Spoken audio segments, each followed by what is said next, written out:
बालपण आणि शिक्षण. जेव्हा सिद्धार्थ चालू लागला तेव्हा शाक्यातील वयोवृद्ध जाणते लोक एकत्र जमले व त्यांनी शिदोधनाला सांगितले की मुलाला अभया या ग्रामदेवतेच्या देवळात दर्शनाला नेले पाहिजे. शिदोधनही कबूल झाला व त्याने मुलाला कपडे घालण्यास प्रजापतीला सांगितले. ती त्याला कपडे करत असताना बाळ सिद्धार्थाकडे गोड आवाजात आपल्याला कुठे नेले जात आहे हे आपल्या मावशीला विचारले. जेव्हा त्याला समजले की आपल्याला देवळात नेले जात आहे तेव्हा तो हसला. तथापि शाक्याच्या रीतिरिवाजानुसार तो देवळात गेला. वयाच्या 8व्या वर्षी सिद्धार्थाच्या अभ्यासास सुरुवात झाली.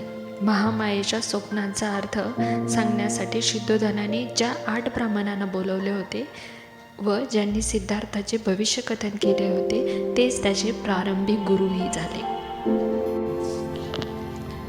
त्यांना जे काही ज्ञान होते ते सर्व त्यांनी सिद्धार्थाला शिकवल्यानंतर शिदोधनाने उच्च देशातील थोर कुळात जन्मलेल्या व उच्च परंपरा असलेल्या सब्बमित्ताला बोलावून घेतले. सब्बमित्त हा भाषाशास्त्र, व्याकरणशास्त्र, वेदांग आणि उपनिषदे या सर्वात पारंगत होता.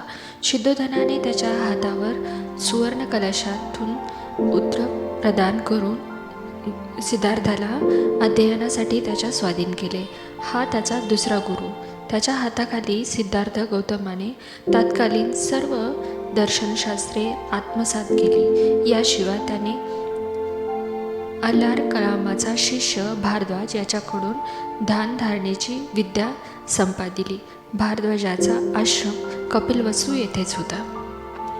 सुरुवातीची लक्षणे. जेव्हा तो आपल्या पित्याच्या शेतात जात असे व जेव्हा त्या ठिकाणी त्याला काही काम नसे त्यावेळी तो एका स्थळी जाऊन समाधी लावण्याचा प्रयत्न करत बसे. त्याच्या बौद्धिक विकासासाठी आवश्यक त्या गोष्टी केल्या जात असताना क्षत्रियाला आवश्यक अशा युद्धविद्येच्या शिक्षणाकडे दुर्लक्ष केले जात नव्हते. कारण आपल्या मुलाचा मानसिक विकास करताना त्याच्या पुरुषत्वाच्या विकासाकडे दुर्लक्ष करण्याची चूक आपल्या हातून होऊ नये याची दक्षता शिदोधन घेत असे. सिद्धार्थ दयाशील प्रवृत्तीचा होता. माणसाने माणसाची पिळवणूक करावी हे त्याला आवडत नसे. एकदा तो आपल्या काही मित्रांबरोबर आपल्या पित्याच्या शेतावर गेला. तेथे त्याने अंगावरील अगदी थोडक्या वस्त्रानिशी अंग भाजून काढणारा, कडक उन्हात जमीन नांगरणारे, बांध घालणे, झाडे तोडणे इत्यादी कामे करीत असलेले मजूर पाहिले. ते दृश्य पाहून तो अतिशय हळहळला. तो आपल्या मित्रांना म्हणाला, एका माणसाने दुसऱ्याची पिळवणूक करावी हे योग्य कसे काय ठरते? मजुराने कष्ट करावे व त्याच्या कष्टाच्या फळावर मालकाने आपले जीवन जगावे हे कसे बरोबर असू शकेल? त्याच्या मित्रांना यावर काय उत्तर द्यावे हे कळेना. कारण ते जुन्या परंपरेचे तत्त्वज्ञान मानणारे होते. त्यांच्या मते मजुराचा जन्म हा आपल्या धन्याची चाकरी करण्यासाठीच आहे. असे आपल्या धन्याची चाकरी करण्याबाबत त्यांच्या जीवनात इति कर्तव्य आहे. शाक्य लोक व प्रमंगल नावाचा एक उत्सव साजरा करत असत. हा ग्रामीण लोकांनी धान्याच्या पेरणीच्या वेळी साजरा करायचा उत्सव होता.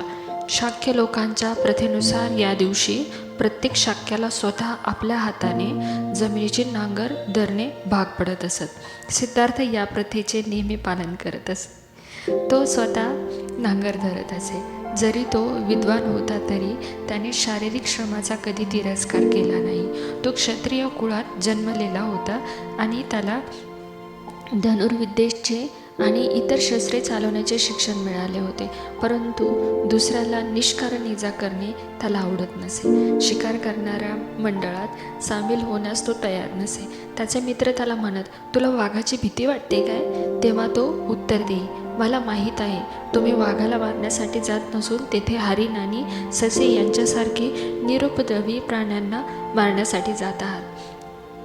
निदान तुझे मित्र किती बिनचूक निशाणेबाजी करतात हे पाहण्यासाठी तरी तू ये. त्याचे मित्र त्याला आग्रह करत असे. सिद्धार्थ आज्ञा प्रकारच्या आमंत्रणालाही नकार देई आणि म्हणे, मला निरुपद्रवी प्राण्यांना मारताना पाहणे आवडत नाही. सिद्धार्थाच्या या प्रवृत्तीची प्रजापती गौतमी अतिशय चिंताग्रस्त होत असे. त्याच्याशी वाद घालताना ती म्हणे, तू विसरतोस, तू क्षत्रिय आहेस, लढणे तुझा धर्म आहे. शिकारीचे मार्गाने युद्धविद्येत निपुणता प्राप्त होते, कारण शारीरिक अचूक नेमबाजी शिक्षण मिळणे. शिकार हे क्षत्रियांचे युद्धविद्येचे शिक्षण घेण्याचे क्षेत्र आहे. सिद्धार्थ नेहमी गौतमीला विचारित असे, पण आई, क्षत्रियांना लढावे तरी का लागते? आणि गौतमी उत्तर देई, तो त्याचा धर्म आहे म्हणून. तिच्या उत्तराने सिद्धार्थाचे समाधान होत नसे. तो गौतमीला विचारी, मला असे सांग की माणसाला मारणे हा माणसाचा धर्म कसा होऊ शकतो?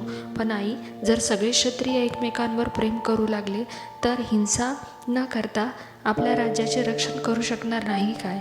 यावर गौतमी निरुत्तर होई.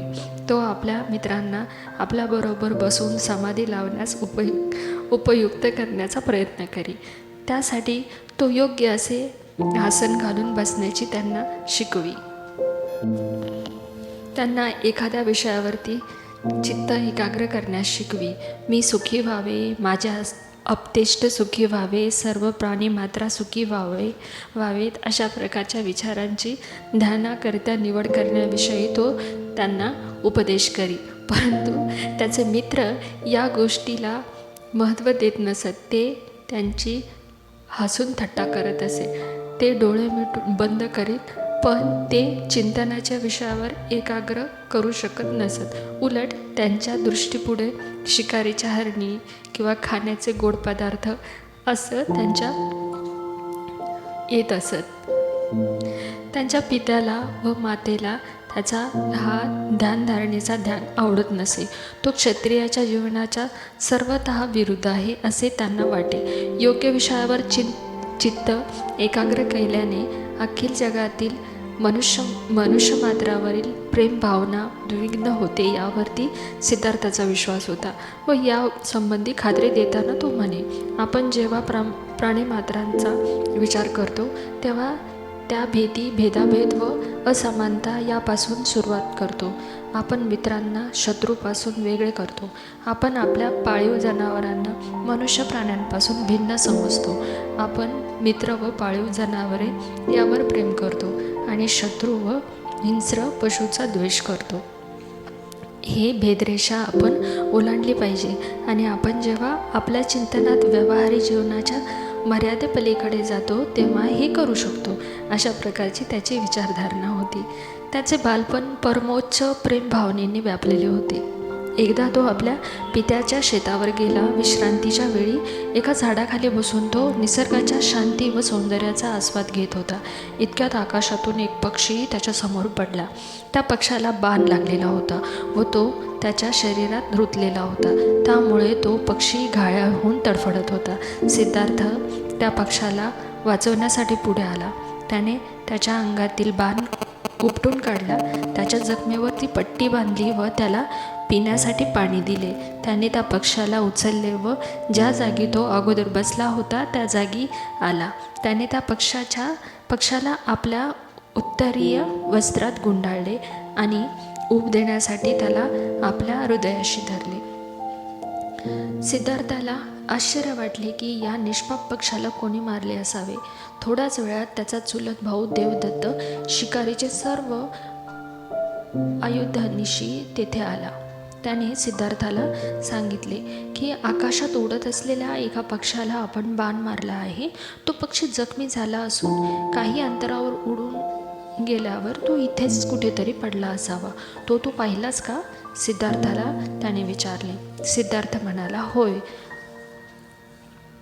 व घायाळ स्थितीत बरा झालेला तो पक्षी त्याने दाखवला. देवदत्ताने मागणी केली की माझा पक्षी मला स्वाधीन कर, पण सिद्धार्थाने ते नकार दिला. त्यामुळे त्या दोघांमध्ये तीव्र वाद झाला. देवदत्ताने म्हणले की या पक्षाचा मालक मी आहे, कारण शिकारीच्या नियमानुसार जो शिकार करतो तोच त्या शिकारीचा मालक होतो. सिद्धार्थाने या नियमाची अधिकृतता अमान्य केली. तो म्हणाला, जो ज्याचे रक्षण करतो त्यालाच त्याच्या मालकीचा हक्क प्राप्त होतो. ज्याला दुसऱ्याचा जीव घ्यावाचा असतो तो त्याचा मालक कसा होऊ शकतो? या वादात दोघांपैकी कुणीही माघार घ्यायला तयार होईना. शेवटी प्रश्न लवादाकडे नेण्यात आला. लवादाने सिद्धार्थ गौतमाचा दृष्टिकोन योग्य असल्याचा निर्णय दिला. त्यामुळे देवदत्त सिद्धार्थाचा कायमचा दुश्मन बनला. परंतु सिद्धार्थ गौतमाची करुणावृत्ती इतकी उत्कट होती की आपल्या चुलत भावाची मर्जी राखण्यापेक्षा एका निष्पाप पक्षाचा जीव वाचवणे त्याने अधिक पसंत केले. सिद्धार्थ गौतमाच्या बालपणीच प्रकट झालेली त्यांची स्वभावलक्षणे ही अशी होती. दंडपाणी नावाचा एक शाक्य होता. त्याला यशोधरा नावाची एक मुलगी होती. ती आपल्या सौंदर्याविषयी आणि चारित्र्याविषयी प्रसिद्ध होती. यशोधरेने 16व्या वर्षात पदार्पण केले व दंडपाणी तिच्या लग्नाच्या चिंतेत होता. त्यावेळच्या प्रथेप्रमाणे दंडपाणीने आपल्या मुलीच्या स्वयंवरात भाग घेण्याकरिता शेजारच्या सर्व देशातील युवकांना निमंत्रणे सिद्धार्थ गौतमालाही निमंत्रण पाठवण्यात आलेले होते. सिद्धार्थ गौतमलाही 16 वर्ष पूर्ण झालेली होती. त्याच्या मातापित्याला देखील त्याच्या विवाहाची अशीच काळजी लागलेली होती. त्यांनी त्याला त्या स्वयंवरात जाण्यात आणि यशोधरेचे पाणी ग्रहण करण्यास सांगितले. त्यांनी मातापित्याच्या इच्छेला मान दिला. जमलेल्या सर्व युवकातून यशोधरेने सिद्धार्थ गौतमालाच वरिले. दंडपाणी विशेष प्रसन्न नव्हता. या विवाहाच्या यशस्वीतेबद्दल तो शासक होता. त्याला वाटले की सिद्धार्थाला साधुमुनीच्या सहवासाचे वेड आहे. त्याला एकलकोंडे राहणे आवडते. तो एक यशस्वी गृहस्थ कसा होऊ शकेल? सिद्धार्थाखेरीज कुणालाही वरणार नाही असा निश्चय केलेल्या यशोधरेने आपल्या पित्याला विचारले, साधूच्या व तपस्व्यांच्या सहवासात राहणे हा काय अपराध आहे? यशोधरेला तसे मुळीच वाटत नव्हते. सिद्धार्थ गौतमाखेरीज कुणाशीही लग्न करणार नाही असा आपल्या मुलीने केलेला निश्चय ओळखून यशोधरेच्या मातेने या विवाहात संमती देण्यास दंडपाणीला सांगितले. दंडपाणीने तशी संमतीही दिली. गौतमाच्या प्रतिस्पर्ध्यांची यामुळे निराशाच झाली. परंतु आपला अपमान झाला असे त्यांना वाटू लागले. त्यांना वाटले की त्याच्या बाबतीत सारखा न्याय मिळण्यास दृष्टीने यशोधरेने निवड करताना काही परीक्षा घेतली पाहिजे होती. पण तिने तसे काहीही केले नाही. त्यावेळी ते स्वस्थ बसले. त्यांना वाटले की दंडपाणी यशोधरेला सिद्धार्थ गौतमाची निवड करू देणार नाही आणि त्यामुळे आपला हेतू साध्य होईल. परंतु दंडपाणी जेव्हा या बाबतीत अयशस्वी झाला तेव्हा त्यांनी धीर करून अशी मागणी केली की धनुर्विद्येचे कौशल्य दाखवण्याची परीक्षा घेतली जावी. दंडपाणीला त्यांच्या मागणीला कबूल व्हावे लागले. सुरुवातीला सिद्धार्थ या बाबतीत तयार नव्हता. तेव्हा त्याने असा नकार दिल्यास त्याचा पिता, त्याचे कुळ व सर्वात अधिक यशोधरा यांना लाजेने खाली मान घालण्याचा प्रसंग येऊ शकेल असे त्याचा सारथी छन्न याने त्याच्या निदर्शनास आणून दिले. त्याच्या या म्हणण्याचा सिद्धार्थाच्या मनावरती फारच परिणाम झाला व त्याने त्या स्पर्धेत भाग घेण्यास कबुली दिली. स्पर्धा सुरू झाली. प्रत्येक स्पर्धकाने आपली पाळी येताच आपले कौशल्य दाखवले. गौतमाची पाळी सर्वात शेवटी आली. परंतु त्याची बिनचूक नेमबाजी सर्वश्रेष्ठ ठरली. तदनंतर विवाह समारंभ झाला. शुद्धोधन व दंडपाणी या दोघांनाही आनंद झाला. त्याचबरोबर यशोधरेला व महाप्रजापतीलाही आनंद झाला. विवाह होऊन अनेक वर्ष लोटल्यावर यशोधरेला एक पुत्र झाला. त्याचे नाव राहुल असे ठेवण्यात आले. पुत्राला वाचवण्याच्या पितेच्या योजना.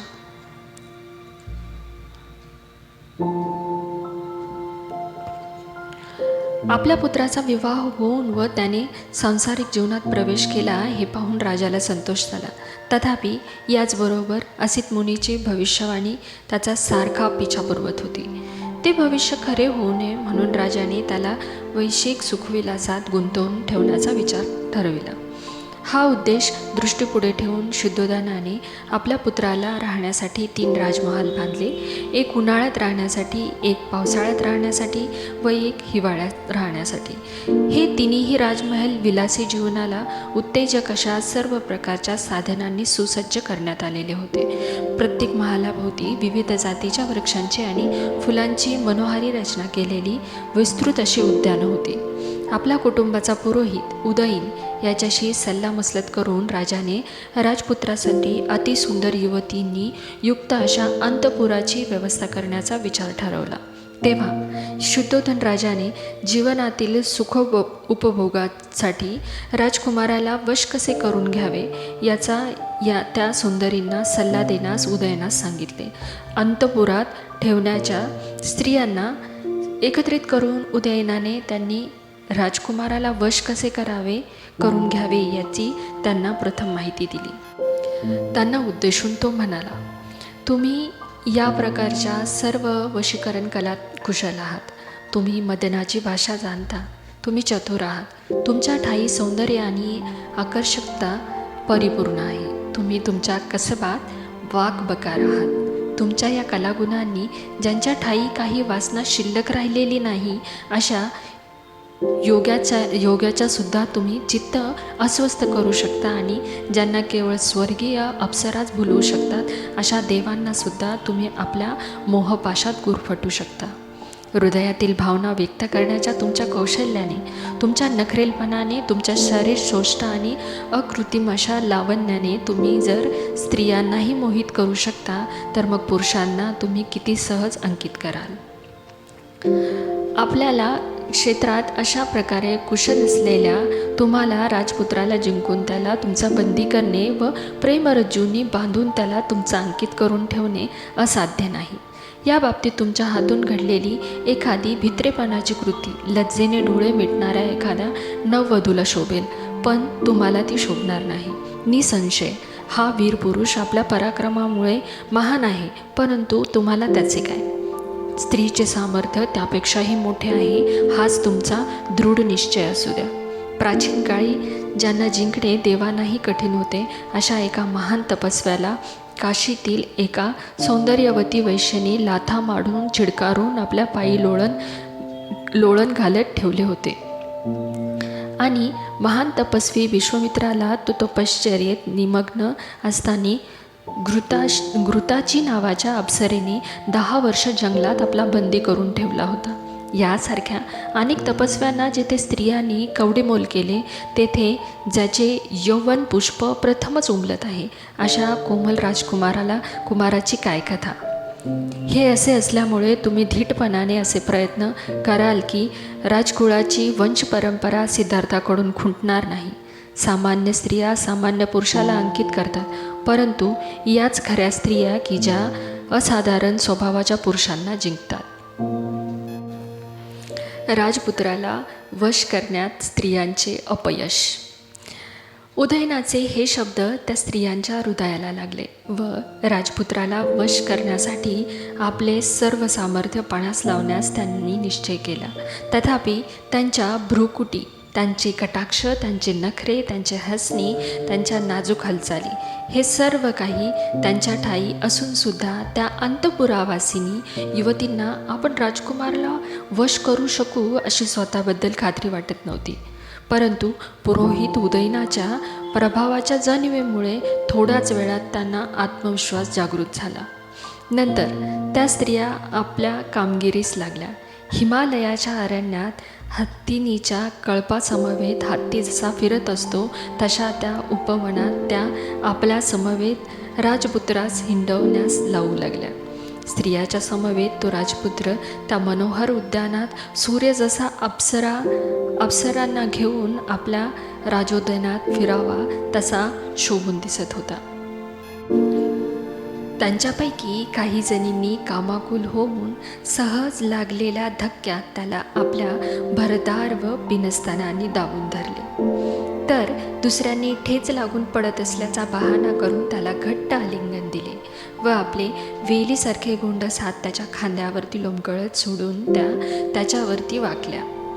तोंडाला मद्याचा वास येत असल्याच्या दुसऱ्या जणी आपल्या ताम्र रंगाच्या अधरोष्टांनी त्याच्या कानात पुटपुटला, माझं गुपित ऐकावं बरं का. ज्यांची शरीरे उठण्याने ओली झाली होती अशा काही जणी त्याचे दोन्ही हात आतुरतेने घट्ट धरून जणू काय त्याला हुकूमच करत म्हणत होत्या, आमचा पूजाविधी इथेच करा.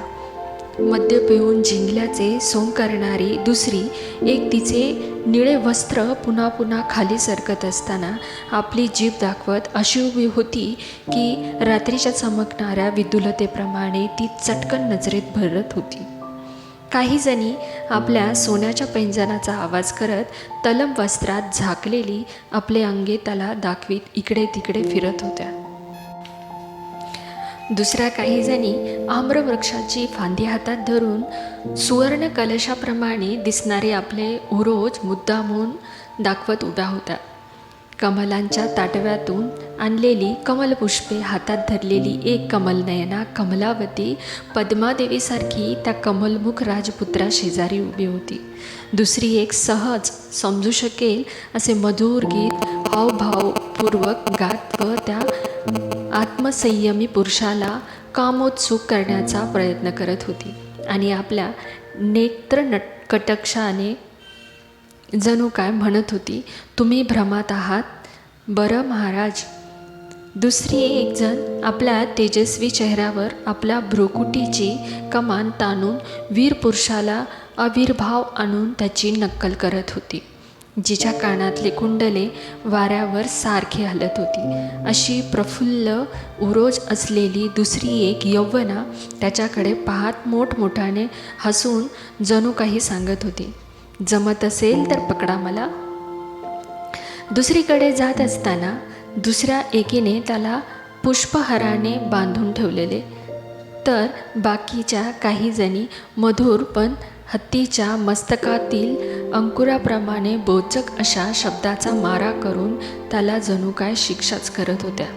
त्याच्याशी वाद घालण्याची इच्छा बाळगणाऱ्या दुसऱ्या एकीने आंब्याच्या मोहराची डहाळी हातात धरून विषय वासनेने बेभान झालेल्या स्थितीत त्याला विचारले, हे कुणाचे फूल आहे? दुसरी एक जण पुरुषी आव आणून त्याला म्हणाली, स्त्रीकडून जिंकला गेलेला तू आता जा ही पृथ्वी पादक्रांत कर. दुसरी एक चंचल नयना आपले नीलकमल हुंगीत उत्तेजित अवस्थेत काहीच्या अस्पष्ट शब्दात राजपुत्राला उद्देशून म्हणाली, नाथ, मधुसुगंधी मोहराने बहरलेला हा अमृत वृक्ष पहा. यावर सोन्याच्या पिंजऱ्यात बंद करून ठेवल्याप्रमाणे कोकिळा येथे गात आहे. इकडे या आणि हा अशोक वृक्ष पहा. प्रेमिकांचे दुःखे तीव्र करणाऱ्या या वृक्षावर बसून हे भ्रमर असा गुंजराव करत आहेत की जणू काय ते कामाग्नीने होरपळून निघालेले आहेत. या हा आम्रवृक्षाच्या कोमल डहाळीने आलिंगलेल्या तिलक वृक्ष पर पहा. जणू काय हळदीची उटी लावलेल्या युवतीने शुभ्र वस्त्र परिधान केलेल्या पुरुषास आलिंगन देत दिलेले आहे. हा फुललेला कुरवक पहा. रक्तचंदन रसासारखा ताजा आणि टवटवीत दिसणारा हा वृक्ष जणू काय रमणीच्या नखाच्या रंगापुढे आपण फिक्के आहोत असे वाटून खाली वाकला आहे. या आणि या सभोवार अंकुरलेला हा तरुण अशोक बघा, जणू काय आमच्या हाताच्या सौंदर्यापुढे लज्जित होऊन तो उभा आहे. त्याच्या काठावर सभोवार सिंधुवराचे जे कुंज उभवलेले आहे असे हे सरोवर पहा. जणू काय शुभ्र व तलम वस्त्रांकित अशी रूपसुंदरीच आराम घेत पहुडावी असे ते दिसत आहे. स्त्री जातीचे सार्वभौम सामर्थ्य पहा. पलीकडे पाण्यात जी चक्रवाकी पुढे पुढे जात आहे आणि तिच्या प्रियकर चक्रवाक पक्षी एखाद्या दासाप्रमाणे तिच्या मागोमाग जात आहे. आपल्याच तंद्रीत गात असलेल्या कोकिळांची ते स्वर विलाप ऐका. दुसरी कोकिळा जणू काय त्याला निर्भयपणे रुकार दिलागत गात आहे असे वाटते. वसंत ऋतूच्या पक्षात निर्माण होणारा उन्माद आपणातही निर्माण झाला असता व आपण किती बुद्धिमान आहोत अशा विचारात मग्न राहणाऱ्या पंडिताचा विचार आपणास नसता तर किती चांगले झाले असते. अशा प्रकारे प्रेमसक्त झालेल्या या प्रमदांनी प्रेमयुद्धाच्या सर्व प्रकारच्या क्लुप्तयुक्तांनी राजपुत्रावरती हल्ला केला. तथापि अशा प्रकारे आक्रमक झालेले असतानाही तो आत्मसंयमी राजपुत्र प्रमुदित झाला नाही किंवा हसलाही नाही. त्याच्या नैसर्गिक अवस्थेत त्या स्त्रियांना पाहून तो राजपुत्र स्थिर व एकाग्र मनाने विचार करू लागला. या स्त्रियात अशा कोणत्या गोष्टींची उणीव आहे की त्यांना इतकेही दिसत नाही की यौवन हे चंचल आहे? कारण वार्धक्य हे सौंदर्यात जे जे काही आहे ते सर्व काही नष्ट करणारे आहे. अशा प्रकारे या स्तुतिसुमनांचा वर्षाव अनेक महिने व अनेक वर्ष सारखा चालत होता, परंतु तो असफल झाला.